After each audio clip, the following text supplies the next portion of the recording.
Hey, Gopher fans, welcome to another edition of our virtual on-stage state fair interviews. And right now it's men's cross country going under the spotlight, and we're pleased to welcome the head coach, Steve Plasencia. Steve, good to see you. Nice to see you, Mike.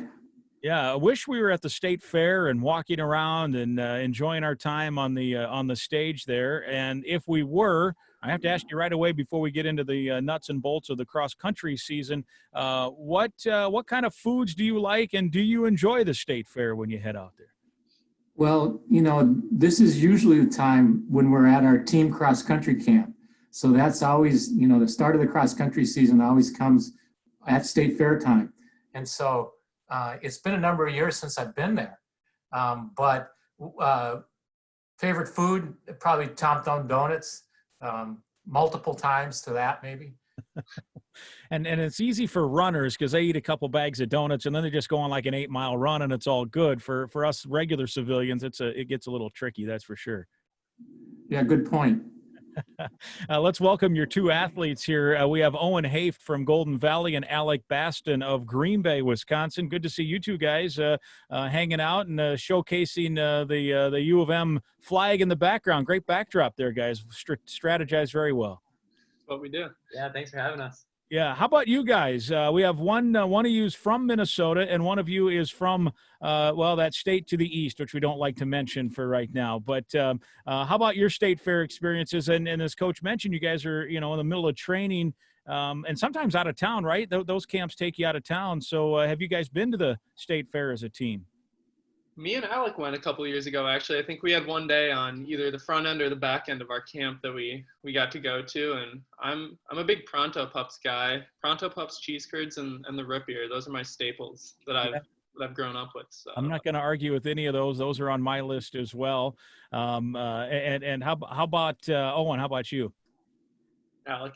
Or Alec, I'm sorry. No problem. We got on the same camera, so I think it was on the back end. We went to, I really like the fried cheese curds, and then we got the root beer that was really good too that one time. So I've only been 2 years, but those were really good. Very good. Well, and before we get into to the discussion on cross country, Alec, I have to ask you, you're Green Bay, Wisconsin.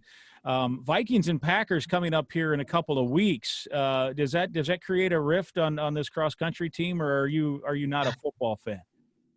I'm a pretty big football fan. Growing up in Green Bay, obviously that's kind of the central part of that city over there. So yeah, we have some good football debates a lot on runs, and sometimes they get pretty heated. And Owen, I'm assuming, Hopkins High School, that's where you went, Golden Valley, your hometown, that you're a Vikings guy. So you kind of, I suppose on that weekend, if Alec is around, you kind of got to plug your nose or what? Yeah, it's brutal. When we have watch parties at our apartment, we'll have the Packer fans sit on one couch, Vikings fans sit on the other couch, and whatever's said is said. But we've managed to stay friends through it. Yeah, it's like competition. It's war for 3 hours, and then you're buddies when it's all done, right? High fives afterwards. Or maybe a day or two. Yeah, yeah, depending on who wins. Yeah, that's pretty good. Well, let's. It's been such a chaotic time here with the world in general, with so much going on. Let's talk how it affects cross country, Coach. And I suppose the positive part of it is running, especially distance running, in and of itself kind of creates a social distancing aspect. So from a training standpoint, I suppose your team has been able to try to continue to develop and get better and improve and work out. But I also got to figure that it's tough knowing that there won't be competitions to look forward to here in the next few months. Yeah, Mike, you kind of hit the nail on the head there with everything that you said. I mean, the guys, we give them programs in the summer, although we can't do very close monitoring on them. So they do their running in the summer, and we've got workouts planned for them. And, happily the guys have been able to get out and do that. And, running is one of those activities. I mean, I think you see more people on the roads now, running, walking, biking than you would at a normal time. So from a standpoint of an aerobic fitness guy, I like what I see out there. So that's one thing. But then on the other end of it, in regard to the season, we went through a lot of different iterations of what might happen. And for a while, we thought it was, going to go on as normal. Then we thought it was in conference only. And then eventually we kind of got to the point where there was no competitions going to happen in the fall. Thankfully, we're in our third day of practice now. So the team has gone through all the testing protocols that they need to go through. And we don't have all of our guys here. The freshmen aren't here yet, but the rest of our team is here. And so we're able to get back and train together. And really, since track season got cut off in March, it had been 5.5 months since the guys had been able to practice together at all. So I think that was a very happy moment when we were able to all get together just to train as one group. Yeah, Alec, talk about that a little bit in regard to, you're out running by yourself maybe much of the summer, but just having that comfort of your teammates now around, and even if there's not competition from a meet standpoint, you could even compete with your teammates here in practice and create some stuff, I suppose. But how comforting was it just to be back around the guys? Yeah, it's definitely a boost of morale. And I think for a while we were talking on Zoom calls, just everybody, a common message was, we can't wait till we're back on campus and running together. So these last, I guess, just the 2 days of practice so far have been pretty good. Just getting to see everybody again, missed everybody a lot. And yeah, just getting some good quality work in with teammates is pretty huge for workouts and everything too. Owen, talk too a little bit, if you would, about the idea of trying to stay motivated. I mean, running is hard work, especially for just average guys. You guys enjoy it obviously more than most, so maybe going out for a run is not that hard of work or hard to get going. But knowing that, hey, we're not going to host the Roy Griak this year, and knowing that there's nothing coming up on Saturday, how hard, if it is at all, to be motivated to say, yeah, it's Tuesday afternoon and I need to go run, knowing that there's not a competition in the near future, at least? Yeah, it's definitely one of the biggest challenges that's facing us right now. I think one of the common messages I've tried to spread to the guys on the team is just to use that to our advantage. I'm sure that plenty of other teams in the Big Ten are going through the same thing, and if we can stay motivated, do the work, and use that to push ourselves up and come out of this whole thing, a better runner on the other side, then we'll have done some pretty good stuff, and hopefully that'll show when we get the opportunity. Coach, will you try to do some creative things in creating competition without, competition against other teams here in the fall to do some things to keep guys, inspired and engaged, so to speak? Yeah, all these guys run track as well. So both Owen and Alec are on the track squad. And so what we've kind of decided to do a little bit is, in the first part of this cross country period of time, we'll run some cross country type events and maybe have a time, we call it a time trial, where you go out and do whatever you can and maybe compete against teammates. And we'll do that in a cross country format. And then we're going to kind of roll it over and do a little bit on the track because you can get some standard times. Whereas cross country, you can't always equate a time with how you did. On the track, you absolutely know based on time. So we want to give the guys an opportunity to kind of go after some personal records and, do that. And I think they're motivated to do that. And you guys are in a unique spot in kind of a double situation, in that, like, you look at volleyball and football and women's soccer and some of the other fall sports, they're hoping that later in the winter or early in the spring, they'll have a season. Now track is looming, and so you guys will be able to take part in that, but I guess this is it, right? There will not be a cross country season here for 2020 because you really can't run it while there's track going on if you wanted to run it in the spring. I've heard different rumors in regard to the NCAA trying to figure things out, but I think basically what you said is what will happen is that there won't be any doubling up of seasons, and that the cross country will just be gone for this year. And I know that the NCAA is giving back eligibility, and so that's always a touchy question as to whether guys can afford to spend another year in a program, or whether they need to move on with their life or whatever, if they can afford to, or so we'll just kind of wait and see how things shake out now. But yeah, definitely especially for those guys that are in their last year. I feel bad for them a little bit. Yeah, because I suppose you're right. There could have been, if there's something maybe some weekend in the track season, you could maybe get a bunch of cross country guys together and have a meet. But how tricky does that get trying to work it within a track season, right? Oh, it'd be very difficult. And I don't know. I just heard some rumors coming out of the NCAA committee that had been put on the table. So that's the other thing about this time. There's probably lots of rumors flying around. And it changes from day to day, hour to hour with the different things.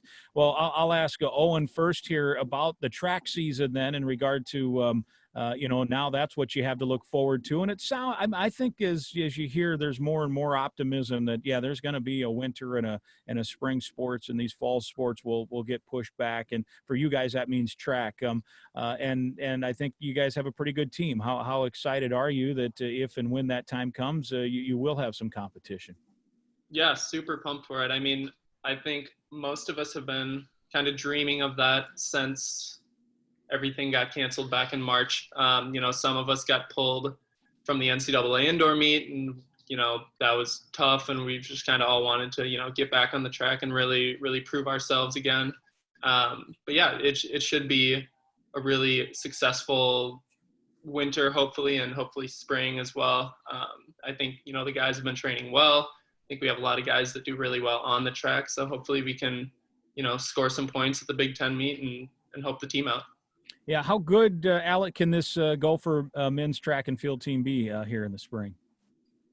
I think we can be good. We had some really big goals for last year, and I saw a lot of people training really hard. They used this when track got shut down. They kind of got right back to work. They were more motivated, and I think that seeing that, I'm pretty optimistic that we can accomplish some of these big goals that we have.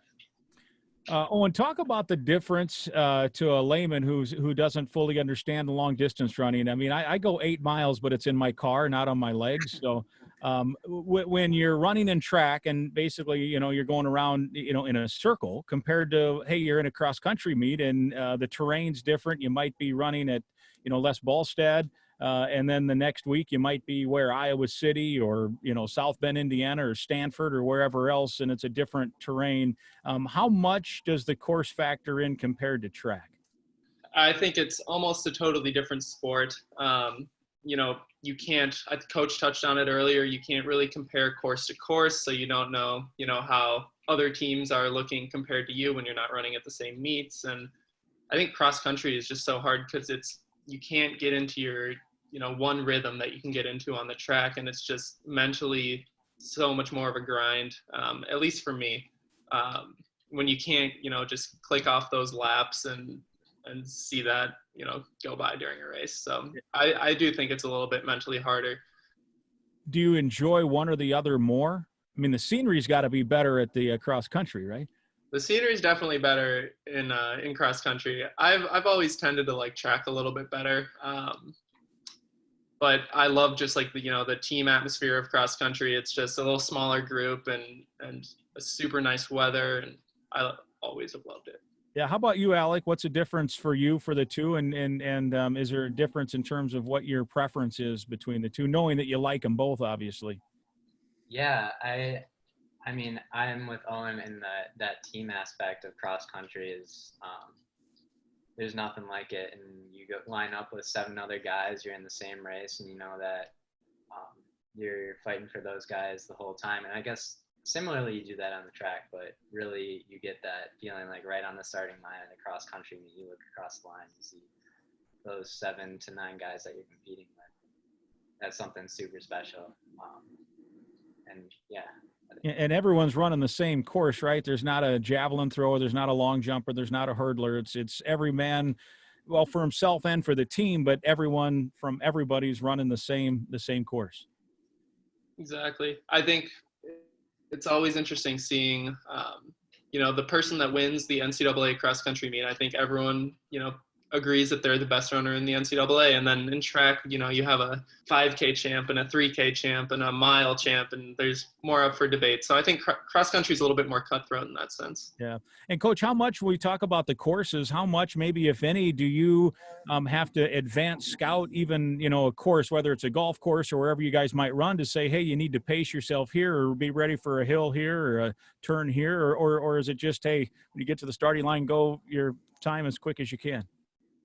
No, it's gone pretty far beyond that. It's more, a lot of schools will host meets early in the year if there's a championship coming back there. So, we'd like to get on to some of those courses where we're going to have championships later in the year. So our plan this year had initially been the NCAA regional was at Kansas. So we had originally planned a September 5th trip down to Kansas to run down there, and Michigan hosts a Big Ten meet. So the teams want to get on and see it. And then if you can't do that, then some of the hosts, sometimes they'll send out a video of the course. So they'll drive the course and send out video. So it goes a ways beyond it, but there's certainly the first time you run a course is more difficult than if you run it 8 or 10 or 12 times. And then as you guys do your workouts, day to day, let's say in a practice, and let's just say for the sake of our discussion, a normal year, do you try to change up, how often do you do a normal quote run where you do a normal distance, and how often do you get off of what your home course would be and just run someplace else, whether it's on the track or around the block or around the neighborhoods? Well, mostly for distance runners, they're out on the roads. So probably 4 to 5 days a week, they're on the roads. And then a couple days a week, we'll do specific work on a cross country course. And we have some places around the university, Les Bolstead, but they're experiencing right now record numbers of golfers out there. So it's a little bit more difficult to get on than it is at some points in time. I guess golf is one of those things that people can do right now pretty well. Right.